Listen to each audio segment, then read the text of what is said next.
Lawrence in Albuquerque. What do I do in the instant when immediate anger and reactive feelings come up? How do I control them? No, I understand why you'd use the word control, but it might give away your program for happiness. This is what I meant by willpower won't work, all right? You have to recognize that feel the feeling. We're not into repressing feelings. Admit that you're damn hurt right now. You're damn angry. Now you have to hold it. Now some teachers even teach people the welcoming prayer, where you actually, God, I accept this totally. And for some reason, resistance is persistence, as they've said. When you fight something, it doubles its energy. I don't know why that's true, but it is. So you hold it, you own it, you admit it, but not identify with it. Can you distinguish between having a relationship with a feeling and a feeling having you? Right? That's what we have to move toward. That you can detach enough to hold it consciously. That's actually moving you to higher levels of consciousness, by the way. To detach from it enough to have a relationship with the feeling, which means me, Richard, I'm still over here.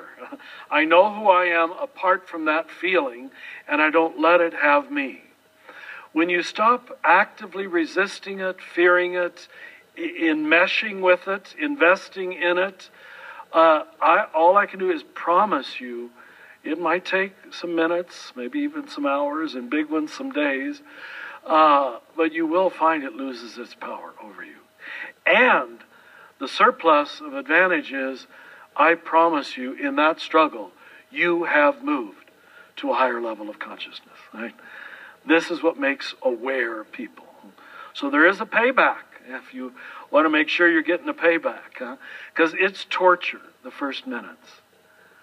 And this doesn't mean, I need to add this doesn't mean after you can succeed at detaching that you shouldn't come back in, and you might need in a proper forum and way to say some very hard, clear things. Do you understand?